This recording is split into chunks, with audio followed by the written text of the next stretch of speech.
बात है, जितना लॉकडाउन चला है समय भी बढ़ा दिया गया है और जनता पालन भी करने लगी है। अब क्या संदेश देना चाहेंगे आप लॉकडाउन के?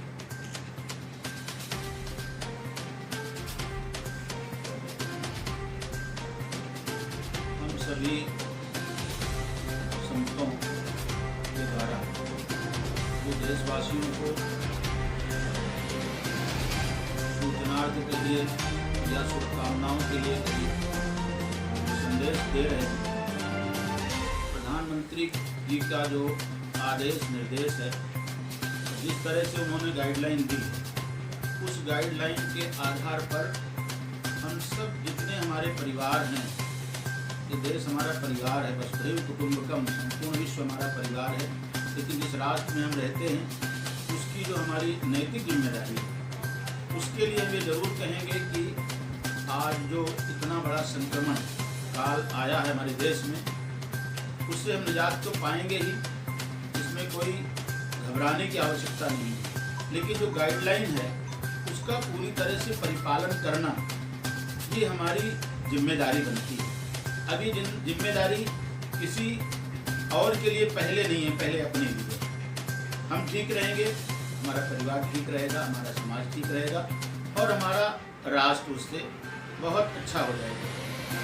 कुछ परिस्थितियां हैं आज की जिनमें लोगों को तकलीफ भी बढ़ रही है, समझ में भी आता है। जो हमारे गरीब लोग हैं, जो हमारे बंधु बांधव जो बेचारे छोटी छोटी जगहों पर रहते हैं, उन सबके लिए जो हमारे छोटे छोटे संगठन हैं और NGOs हैं, विश्व हिंदू परिषद के लोग हैं, संघ के लोग हैं और हमारे अन्य संस्थाओं के, देश में विभिन्न संस्थाएं हैं, सब अपनी अपनी तरफ से जो सहयोग कर रही हैं, प्रयोग कर रहे हैं, मुझे लगता है यही मानवता का सबसे अच्छा उदाहरण है। कोई भूखा न रहे, किसी को ज़्यादा असंतुष्टि ना हो, क्योंकि जिस तरह की व्यवस्थाएं हैं, परिस्थितियां हैं, उनमें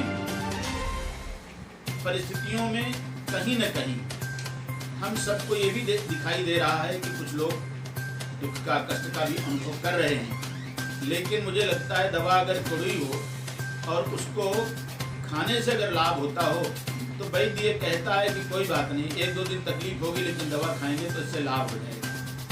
तो आज सरकार ने जो कुछ किया है वो इसी तरह से किया है कि आज की कड़वी दवा कल के लिए लाभकारी होगी।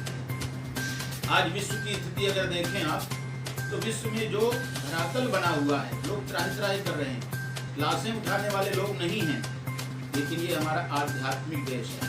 यहाँ यज्ञ भी हो रहे हैं, पूजा पाठ भी हो रहे हैं, जप सुमिरन भी हो रहे हैं और सब लोग एक दूसरे के प्रति सद्भावनाएं भी रखते हैं। ऐसे देश में इस तरह की बीमारी को यद्यप कोई स्थान नहीं होना चाहिए, लेकिन फिर भी जब संकट आया है विश्व के साथ, तो देश ने भी कुछ उसका भागीदारी होना पड़ा। लेकिन विश्व की दृष्टि से देखा जाए तो आज भारत फिर भी बहुत सुखद स्थिति में है और कल जो आने वाला है वो बहुत ही सुखद होगा, इसमें कोई दो राय नहीं। इसलिए जो डिस्टेंस बना करके रहने की बात कही जाती है, जो घर में रहने की बात कही जाती है, वो इसलिए कि इस राक्षस से बचने का एक ही उपाय है कि आप सुरक्षित रहें और अपने घर में रहें, बाहर फालतू न निकलें। कामकाज के लिए तो निकलना ही पड़ेगा थोड़ा बहुत, लेकिन जो जितने दिन के लिए आदेशित किया गया है उतने दिन तक अपने में संयम बना के रखें। व्यस्त रहते हैं, किसी को अपने बच्चों से मिलने का समय नहीं मिलता था, किसी से कुछ बात करने का टाइम नहीं मिलता था, लोग कहते थे हमारे पास टाइम ही नहीं है। तो कम से कम आज पारिवारिक दृष्टि से सुविधाजनक आप लोग आपस में बैठ करके विचार करके कुछ काम कर सकते हैं, सोच सकते हैं और शरीर को स्वस्थ रखने के लिए आप प्राणायाम करिए, व्यायाम करिए और निरंतर अपने मन को कहीं न कहीं अच्छी जगह पर लगाए रखिए, जिससे मन संतुलन में बना रहे।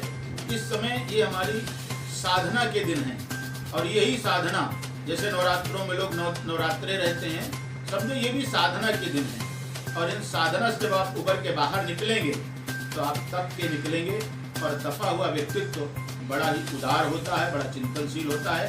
तो मैं समझता हूँ कि हमारे संतों का, हमारे ऋषियों का और हमारे अग्रज जो आज देश के मूर्धन्य हैं, उनके द्वारा जो निर्देश दिया गया, आदेश दिया गया है, वही पालनी है और उसका पालन करने में ही हम सबकी भलाई है।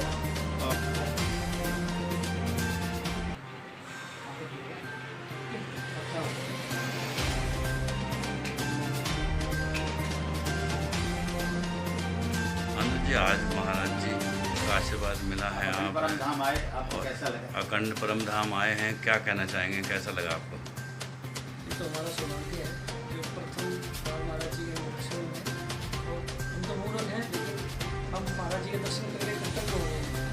और जो सेवा हमसे बनेगी हम समय समय पे अभी तक बात करें कि कोरोना में जैसे देखा गया, कोरोना में सब लोग बढ़ चढ़ के काम कर रहे हैं। सोने बिहार में आप लोग भी भोजन और सामग्री राशन वासन वितरित करा रहे हैं, क्या कहना चाहेंगे? नहीं, हमारी कोई सामर्थ्य नहीं है, तो महाराज लोगों का आशीर्वाद है जो हम इस लायक हैं। कितने लोगों को वहाँ पर आप वितरित करते हैं? और डेली 400-500 लोगों को कर देते हैं। हमारी पूरी टीम है, हमारी टीम में 5-6 लोग हैं।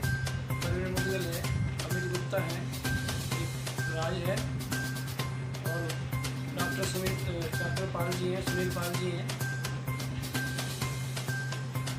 एक इमरान भाई है, मोहम्मद है, लेकिन बहुत दिल से लगे रहते हैं वो, ऐसा उनको कोई भाव नहीं है। एक सागर बब्बर है।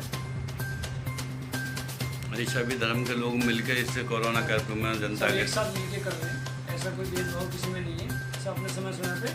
और जिसमें कि जो अमित गुप्ता जी हैं वो बेचारे किसी को बुलाते नहीं, सुबह से खुद लगे रहते हैं साथ।